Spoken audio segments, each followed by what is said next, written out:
Hello বন্ধুরা, আজকে আবার একটা ভিডিও নিয়ে হাজির হয়েছি। তো আজকে আমি যেটা করেছি সেটা হচ্ছে সুজির গোলাপ জামুন।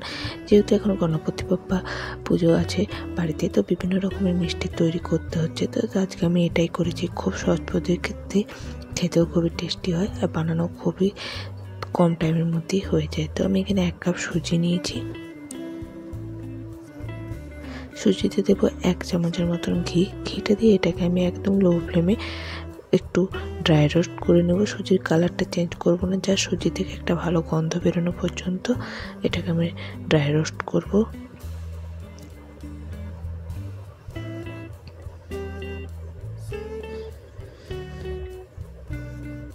তো সুজিটা দেখুন ড্রাই রোস্ট হয়ে গেছে।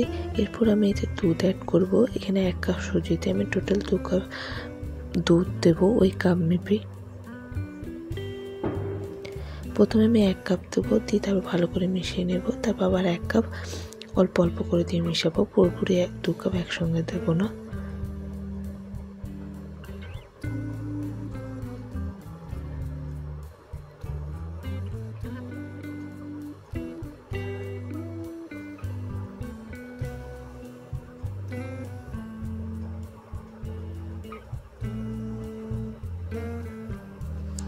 তো 2 কাপ দুধ আমার দেওয়া গেছে। এরপর এইভাবে সুজিটাকে টাইট করে নিতে হবে, যাতে করে এটার ডোয়ের শেপ চলে আসে। আর ফ্রাই প্যান থেকে যখন ছেড়ে যাবে সুজিটা, জানবেন এটা ঠিকঠাক হয়ে গেছে। তো অন্যদিকে আমি একটা বাটিতে নিয়ে নেবো চিনি, আর তাতে দেবো ওই কাপ মেপেই 1 কাপ জল।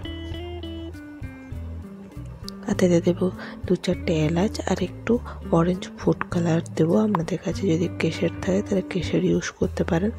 দিয়ে এটাকে আমি ফুটিয়ে নেব।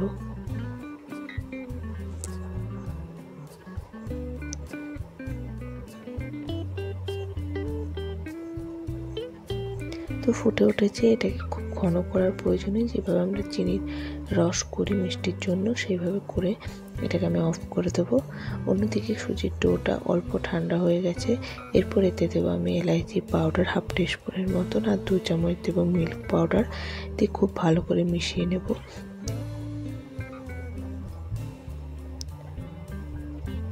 হাতে যাতে খুব একটা লেগে না যায়, তাই জন্য আমি একটু তেল হাতে বুলিয়ে নিলাম। দিয়ে খুব ভালো করে এটাকে 2 থেকে 4 মিনিট মাখতে হবে, যাতে করে সুজিটা একদম যেরকম আমরা আটা মাখি ডোয়ের মতন হয়ে যায়, আর হাতে বা থালাতে যাতে না লাগে সেইভাবে করে নিতে হবে। তাহলে কী হবে, গোলাপ জামুনগুলো যখন তৈরি করব ফেটে যাবে না।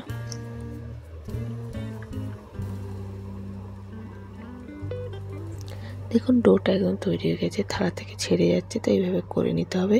তো একটু আমি সুজির বল তৈরি করে নেবো, দেখবো যে হচ্ছে কিনা। তো এরপর আমি গোলাপ জামুন তৈরি করে নেবো। তো মিডিয়াম সাইজেরই আমি গোলাপ জামুনগুলো তৈরি করব। তো প্রথমেই আমি গোলাপ জামুনগুলো রেডি করে নেব, যাতে করে ভাজতে সুবিধা হয়।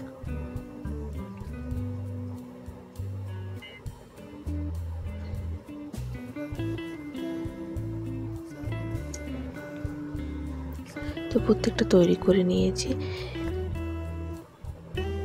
এবং গ্যাসের মধ্যে বেশ কিছুটা সাদা তেল দিয়ে দিয়েছি। তেলটা খুব গরম না, মিডিয়াম টু লোয়ে রেখে এটা গরম করতে হবে।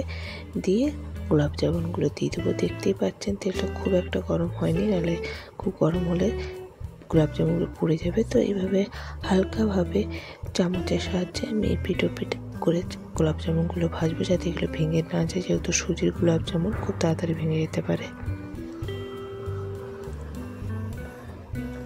তো আমি কিছুটা গোলাপ জামুন যখন লাল হয়ে গেছিলো, বাদ বাকি গোলাপ জামুনগুলো তেলের মধ্যে দিয়ে দিয়েছিলাম। তো এগুলো লাল মতন ভাজা হয়ে গেছে। এখানে এটা ভাজতেও প্রায় 5-6 মিনিট টাইম লাগছে। তো এটা মিডিয়াম টু লো ফ্লেমেই ভাজবো।